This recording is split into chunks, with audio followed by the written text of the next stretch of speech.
இன்னைக்கு சொல்ல போனா 12 வருஷத்துல இன்னைக்கு அவங்களுடைய வளர்ச்சி எவ்வளவு தூரம் இருக்குங்கிறது அந்த ஊரே அசந்து போயிருக்கு. இந்த வெங்கடாபுரம் ஊரே அசந்து போயிருக்கு. என்னடா 12 வருஷத்துக்குள்ள இந்த பசங்க யார் சப்போர்ட்டும் கிடையாது இல்லையா? இன்னைக்கு எவ்வளவு வளர்ந்து நிக்கிறாங்க அப்படிங்கிறது இன்னைக்கு அந்த ஊரே அப்படியே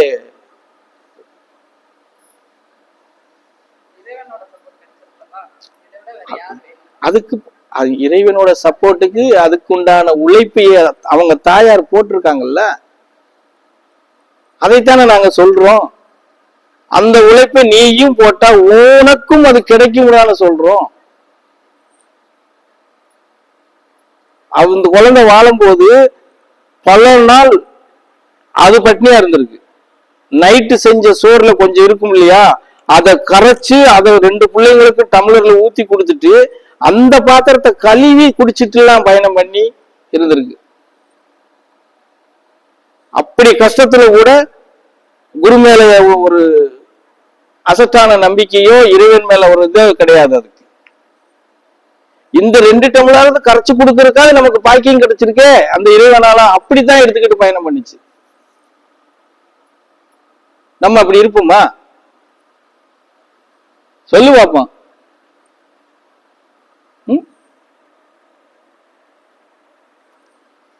கண்டிப்பா. ஏன்னா முழு நிலையை இறைவன்கிட்ட நம்ம சரணாகதி அடையணும்னு வரும்போது இந்த சிக்கல் எல்லாம் நமக்கு வரும். பயந்துடக்கூடாது.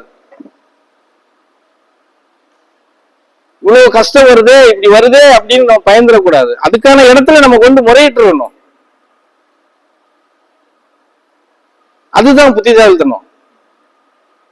ஆமா, போய்கிட்டே இருக்கும். அந்த அவ்வாறு ஒருவேளை சோறை கூட சாப்பிட முடியல, கரைச்சு கூட குடிக்கிற நிலைமைக்கு வந்துட்டோம், போய் எண்ணத்தை அள்ளி கட்டிட்டோம், அந்த எண்ணத்துக்கு வரக்கூடாது.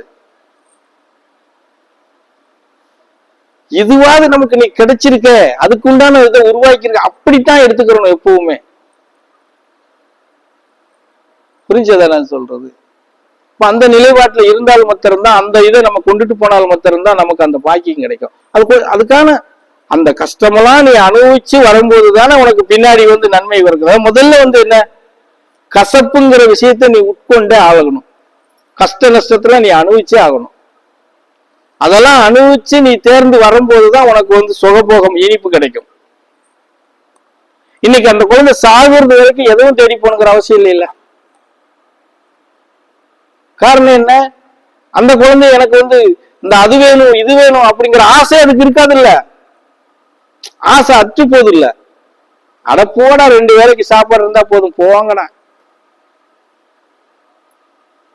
புரியுதா? ஒரு வேலைக்கு செஞ்சு வச்சா ஒரு டம்ளர் பண்ணுனா சரியா போச்சு, எந்த பிரச்சனையும் கிடையாது. அதுதான் நமக்கு இறைவன் கொடுக்கிற வரம். புரிஞ்சதா? இப்ப மத்தவங்களா இருந்தா 2 மகன் அப்படி இருக்கிறதுக்கு ஏங்கடா நீங்க எங்களுக்கு அதை பண்ணி கொடு இதை பண்ணி கொடுன்னு சண்டை கூட போடலாம்ல. அந்த பேச்சுக்கே இடம் கிடையாது. போங்கடா, நீங்க நல்லா இருந்தா சரி. ஆமா, அப்படிதான் இருக்குது. எது நல்ல நாளுக்கு வாரிகளா, பொண்டாட்டி பிள்ளைகளோட வாரிகளா, வாங்கடா வீட்டுல உட்காந்து சாப்பிடுறீங்களா, சாப்பிட்டு போய்கிட்டே இருக்கு. எந்த கவலையும் இல்லாம வாழ்ந்துட்டு இருக்கா. இன்னும் சொல்ல போனா அந்த ஏரியாவுக்குள்ள அவங்கள இவெல்லாம் எப்ப வாழ போறா, என்ன செய்ய போறா, என்னைக்காவது எங்கேயாவது செத்து கிடப்பா, எவனாவது அடிச்சு கொண்டுருவான், இப்படித்தான் பேசிக்கிட்டு இருந்தாங்க. புரியுதா?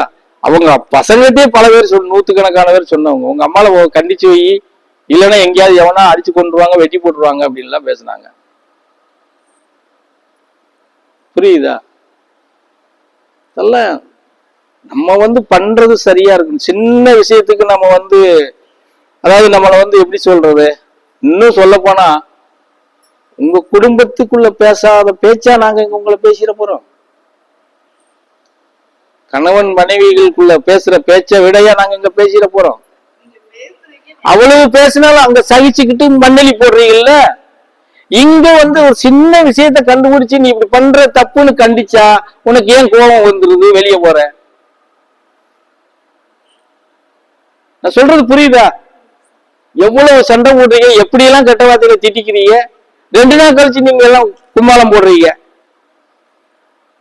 அப்ப அங்க சகிச்சிடுறீங்க.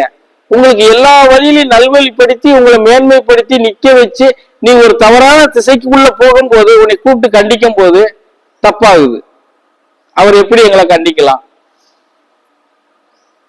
கேப்பார வச்ச கேட்டு கண்டிக்கிறாரு அப்படிங்காங்க. அவங்க கஷ்டத்தெல்லாம் தீர்க்கும் போது நன்மை வரும்போது கேப்பார வச்ச கேட்டா செஞ்சோம். அன்னைக்கு இருந்த நம்பிக்கை இன்னைக்கு ஏன் வரமாட்டேக்கு? புரியுது நான் சொல்றது? இந்த மாதிரி போனவங்க யாருமே திருப்பி என்கிட்ட ஒட்டவே முடியல இது வரைக்கும். இந்த மாதிரி போனவங்க இன்னைக்கு ஒரு கொஞ்சம் பேர் இருக்கிறாங்க. வெளியே போனவங்க திருப்பி அவங்களால உள்ள வரணும்னு நினைச்சா கூட வர முடியல. பல பிரச்சனையை சொல்ல கூட இன்னைக்கு இடம் இல்லாம தவிச்சுக்கிட்டு இருக்காங்க. இன்னைக்கு சாத்தூர்கார கணேசனே இந்த நிலையில தான் இருக்கிறான் பாவம். எப்படியாவது இது பண்ணிருந்தா அந்த அம்மாவுக்கு ஏதாவது ஒரு ஆடு போடுறது, ஏதாவது இது போடுறது. இப்ப அவளு அவன் நம்பரை பிளாக் பண்ணிட்டான். புரிஞ்சதானு சொல்றது? அந்த மாதிரி உண்மை நிலைப்பாட்டுல இருந்து நம்ம பயணம் பண்ணும் போது காப்பாற்றப்படும், செய்யப்படும். இன்னும் சொல்ல போனா நீ கேட்ட கேள்விக்கு பல முறை சொல்லி இருக்கிறேன். நீ சென்னையில இருந்து கிளம்பினா கூட இந்த பரதேசியை பார்த்துட்டு ஆகணும்னு வந்தீங்கன்னா நீங்க வந்து திரும்பி போறது வரைக்கும் உனக்கு எந்த நிகழ்வுமே நடக்காது. அந்த பாதுகாப்பு இருக்கும் இல்லையா? நீ வந்து போறதுக்கு அந்த பாதுகாப்பு இருக்கும். ஆனா அதை தாண்டி நீ ஆசைப்பட்ட விஷயங்களை ஜெயிக்கணும் அப்படின்னா நீ அதுக்கான உழைப்பு, அதுக்கான நம்பிக்கை, அதுக்கான தேடுதல் உங்கள்கிட்ட இருக்கணும். இல்ல இருந்தா தானே அது கிடைக்கும். அது தெரிஞ்சிடும் இல்லையா?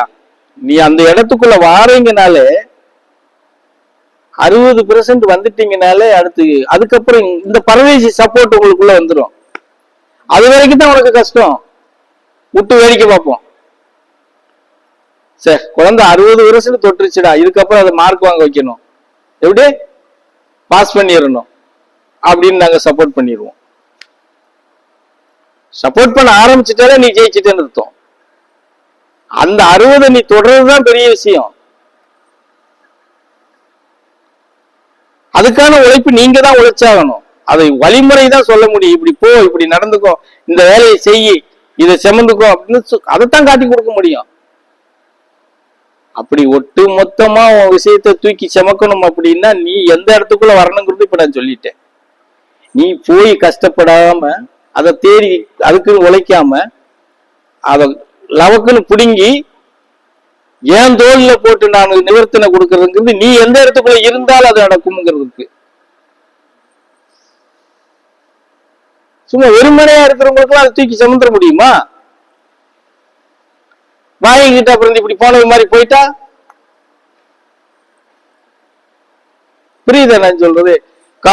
காலமா சித்தாந்த ரீதியில என் பின்னாடி பயணம் பண்ணக்கூடிய குழந்தை எனக்கு தென்பட்டால் மாத்திரம்தான் அந்த குழந்தைக்காக அந்த எல்லைக்கு போவேன். இல்லைன்னா நீ என்ன நினைச்சாலும் அந்த இதுக்குள்ள போக மாட்டேன். நீயே பண்ணுன்னு தான் சொல்லுவேன். எனக்கு சித்தாந்தம் தான் முக்கியம். சித்தாந்தத்துல நீ உன் உயிர் இந்த பூமியில நடமாடுறது வரைக்கும் நீ நிக்கிறியான்னு எனக்கு தெரியணும். நீ என்னோட ஐக்கியமாகிறது 2வது விஷயம். நீ நடமாடுறது வரைக்கும் சித்தாந்தத்துல நீ பயணம் பண்ணுவியா? மண்ணுக்குள்ள போறது வரைக்கும் அது எனக்கு தென்பட்டா உனக்காக நான் எதை வேணாலும் செய்ய, எந்த எல்லைக்கும் போவேன். அப்ப போஸ்ட்மேன் கூட என்கிட்ட பக்கத்துல வந்து இதை நான் வாங்கிட்டு போறேன்னு சொல்ல முடியாது. சொல்லியிருக்கேனா உன் வேலையை பாரு, நான் பாத்துக்கிறோம். போஸ்ட்மேன் யாரு தெரியுமா எங்களுக்கு? அதாவது சொல்லியிருக்கேனா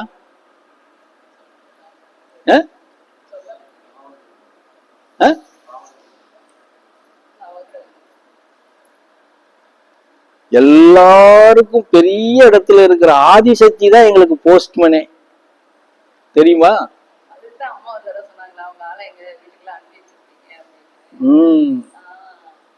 புரியுதா? இன்னைக்கு சொல்றேன், ஆதிசக்தி தான் எங்களுக்கு போஸ்ட்மேனே. சத்தியத்தை கையில கொண்டு வர்றது அவங்கதான். அதனாலதான் நீ சரியா கொடுக்கிற பொருளை வாங்குற இடத்துல இல்லைன்னா உன்கிட்ட கொடுக்காம திருப்பி வந்து எங்க மூஞ்சில விட்டு எரிஞ்சிட்டு போயிடுவாங்க. புரியுதா? இதெல்லாம் வந்து புரிஞ்சுக்கிறதுக்கோ நம்பிக்கிறதுக்கோ ரொம்ப கஷ்டம். ஆனா அதுதான் உண்மை.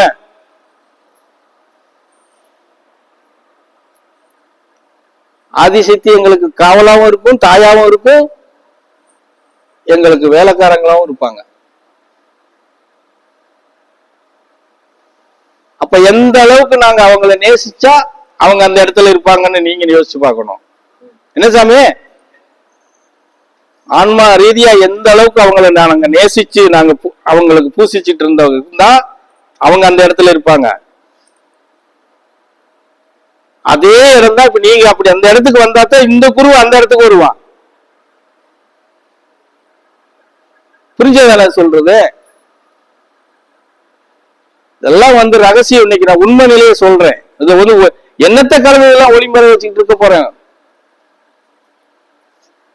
அதுக்குதான் நான் உங்களுக்கு பல முறை சொல்றேன், எனக்கு போஸ்ட்மேன் இருக்காங்க, அவங்க வந்து கொடுக்கிற இடத்துல நீங்க இருங்க, வாங்குற இடத்துல இருந்தா தான் கொடுப்பாங்க.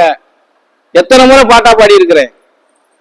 ஒரு முறை ரிட்டர்ன் வந்துருச்சுன்னா அடுத்து 36 மாசத்துக்கு உனக்கான இது நான் எதுவுமே பண்ண முடியாது. சொல்லியிருக்கேனா இல்லையா? நீங்க நினைக்கிறீங்க நம்ம வந்துகிட்டு இருக்கோம், கஷ்டப்பட்டுக்கிட்டு இருக்கோம், இப்படி எல்லாம் கஷ்டப்படுறோம், அப்படி எல்லாம் கஷ்டப்படுறோம், நமக்கு எந்த இது கொடுக்க மாட்டேங்கிறாரு. ஒரு சிலருக்கு இப்படி எல்லாம் கொடுத்திருக்கிறாரு, நமக்கு ஏன் கொடுக்க மாட்டேங்கிறாரு, இப்படி எல்லாம் என்ன வருது? புரியுதா நான் சொல்றது? அது சூழ்நிலையை பொறுத்து இருக்கு. பிராப்தம்ங்கிறது ஒரு பக்கம் இருந்தா கூட அவங்க வந்து உள்ள நுழைஞ்ச டைம் வந்து அவங்க குடும்ப சூழ்நிலை அந்த மாதிரி ஒரு தருணத்துல சிக்கி இருந்துச்சு. அந்த குடும்பமே வந்து தெருவில் போயிடும், இல்லைன்னா மடிஞ்சு போயிருங்கிற இடத்துல இருந்ததுனால அந்த குடும்பத்தை நம்ம நிலைநிறுத்த வேண்டியது வந்துச்சு, காப்பாற்ற வேண்டியது வந்துச்சு. அந்த உணர்வும் அந்த விசுவாசமும் அந்த நன்றி இன்னைக்கு அவங்களுக்கு இருக்கானா இல்லாம போயிருச்சு, அவ்வளவுதான். அப்ப அவங்களுடைய கர்மா ஒண்ணு வந்து அவங்கள ஆள்கொண்டிருக்குன்னு தான் அர்த்தம். அதுல இப்ப சிக்கி போனாங்கன்னு அர்த்தம். சிக்கிட்டாங்க, அவ்வளவுதான். அது அவங்க வருங்காலத்துல அதை அனுபவிச்சுதான் ஆகணும். வேற யாரும் என்ன செய்ய முடியும்? புரியுதா? அது இன்னொரு விஷயம் நான் சொல்றேன், ஓப்பனா சொல்றேனே, இங்க ஒரு நிவர்த்தனை கிடைச்சி இங்க உதாசனப்படுத்திட்டு எங்க போனாலும் எதுவுமே கிடைக்காது. எதுவுமே கிடைக்காது. நீ எங்க போனாலும் வாங்க முடியாது. அவங்களுக்கு தெரியும். புரியுதா? இப்ப இந்த நிலைப்பாட்டுக்குள்ளதான் நம்ம இருக்கிறோம். இந்த இடத்துல வந்து நாம வந்து கஷ்டத்துல இருக்கிறோம்னு இன்னும் பாட்டு பாடுறோம் அப்படின்னா அப்ப நம்ம எந்த இடத்துல இருக்கோம்னு கூட நம்ம யோசிச்சு பாத்துக்கிறோம்.